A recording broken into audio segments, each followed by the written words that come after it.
மின்சார கட்டணம் அதிகரிப்பு தொடர்பில் வெளியான அறிவிப்பு. இலங்கையில் மற்றுமொரு இயற்கை அதிசயம். பாரிய நிலத்தடி நீர் ஆதாரம் கண்டுபிடிப்பு. செம்மணி மனித புதைக்குழியில் மேலும் 3 எலும்புக்கூடுகள் அடையாளம். ஐரோப்பிய தலைவர்கள் மீது ட்ரம்ப் கடும் தாக்குதல்.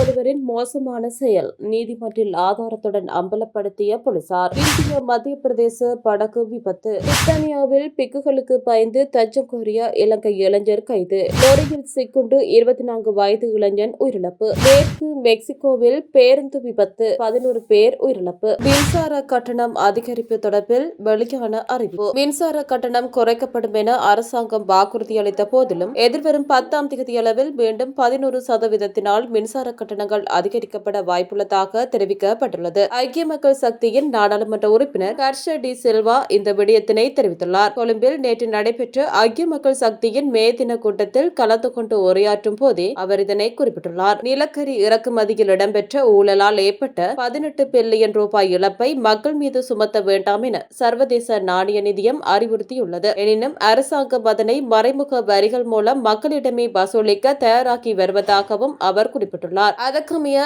இந்த மாதம் 10ஆம் தேதியளவில் மின்சார கட்டணத்தை மீண்டும் 11% வரை உயர்த்த திட்டமிடப்பட்டுள்ளதாக அவர் சுட்டிக்காட்டியுள்ளார். அத்துடன் உணவு, மருந்து மற்றும் விவசாய உபகரணங்களுக்கான வெட் வரியை நீக்குவதாக கூறிவிட்டு நடைமுறையில் சமூக பாதுகாப்பு வரியுடன் சேர்த்து சுமார் 22% வரை வரி வசூலிக்கப்படுவதாகவும் நாடாளுமன்ற உறுப்பினர் ஹர்ஷ டி சில்வா தெரிவித்துள்ளார். இலங்கையில் மற்றுமொரு இயற்கை அதிசயம். பாரிய நிலத்தடி நீர் ஆதாரம் கண்டுபிடிப்பு. இலங்கையில் மற்றும் இயற்கையான பாரிய நிலத்தடி நீர் ஆதாரம் கண்டுபிடிக்கப்பட்டுள்ளதாக தேசிய நீர்வளங்கள் மற்றும் வடிகாலமைப்பு சபை தெரிவித்துள்ளது. மாத்தறை ஊருபொக்க நகரின் மையப்பகுதியில் உள்ள மனன்கெட்டிய பிரதேசத்தில் நேற்று கண்டுபிடிக்கப்பட்டுள்ளது. பஸ்கோட பிரதேச சபைக்குட்பட்ட பகுதிகளில் ஆயிரக்கணக்கான மக்கள் நீண்டகாலமாக கடும் குடிநீர் தட்டுப்பாட்டை எதிர்கொண்டு வந்தனர். சிறிய வறட்சி நிலவினாலும் ஊருபொக்க பகுதியில் உள்ள கிணறுகள் வற்றி போவதால் மக்கள் குடிநீருக்காக பவுசர்களை எதிர்பார்க்கும் நிலை காண்கிறது. இந்த நீர் தட்டுப்பாட்டினால் ஊருபொக்க நகரம் தம்பகல வீதி, கீழங்கந்த